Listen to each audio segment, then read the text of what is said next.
મહાવિજયની મહાઉજવણી પશ્ચિમ બંગાળમાં કમળ ખીલતા કાંકરેજના સિહોરીમાં ભાજપનું ભવ્ય જશ્ન।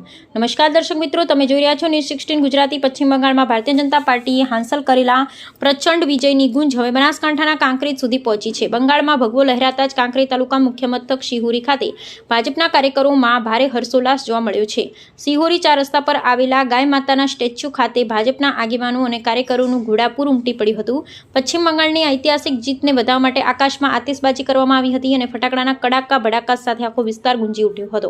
ચારેકોર ભારત માતા કી જય અને વંદે માતરમના નારા સાથે એક અદ્ભુત માહોલ સર્જાયો હતો। આ ભવ્ય અને શાનદાર ઉજવણીમાં ભાજપના દિગ્ગજ નેતાઓ અને કાર્યકરો ખાસ ઉપસ્થિત ડેલિગેટ પૂનમસિંહ ડાભી, સિહોરી તાલુકા પંચાયત ડેલિગેટ હટુભા ભટ્ટેશ્વરિયા, નીરુભા વાઘેલા, જિલ્લા ભાજપ પ્રમુખ, ઉપપ્રમુખ દિનેશભાઈ ઠક્કર સહિત મોટી સંખ્યામાં અન્ય કાર્યકરો એકબીજાને મોઢું મીઠું કરાવી અને આ જીતની શાનદાર ઉજવણી કરી। બંગાળની જીતે સ્થાનિક કાર્યકરોમાં એક નવો જ જોશ અને ઉર્જા ભરી દીધી છે। સંગઠનની શક્તિ અને નિષ્ઠાપૂર્વક કરેલો પરિશ્રમ હંમેશા ऐतिहासिक विजयना शिखरे पहुंचाड़े छे। अहवाल जयंतीभाई ठक्कर, न्यूज़ 16 गुजराती। भारत माता के जय।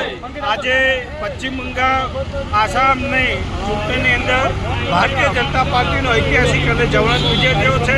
ए प्रसंगे भारतीय जनता पार्टी कांकरेज तालुका द्वारा भारतीय जनता पार्टी सौ कार्यकर्ताओं सिहोरे गौ माता स्टेच्यू एकत्र थई अने भव्य भारतनी विजयनो आज शंखनाद कर्यो छे अने विजयना आज फटाकड़ा फोड़े અને ભારતીય જનતા પાર્ટીના વિજયના વધામણા આજે કાંકરેજ તાલુકાની ધરતીની અંદર થયા છે।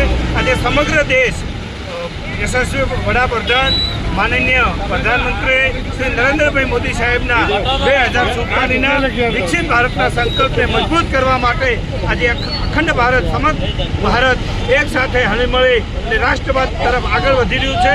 એ પ્રસંગે તમામ ભારતીય જનતા પાર્ટીના કાર્યકર્તાઓ વતી હું સમગ્ર અહીંયા ભારતીય જનતા પાર્ટીને સમર્થન આપવાવાળા તમામ મતદારોનો સમગ્ર ભારતીય જનતા પાર્ટીના કાર્યકર્તાઓ વતી ખૂબ ખૂબ હૃદયપૂર્વક આભાર માનું છું। જય હિન્દ, જય ભારત।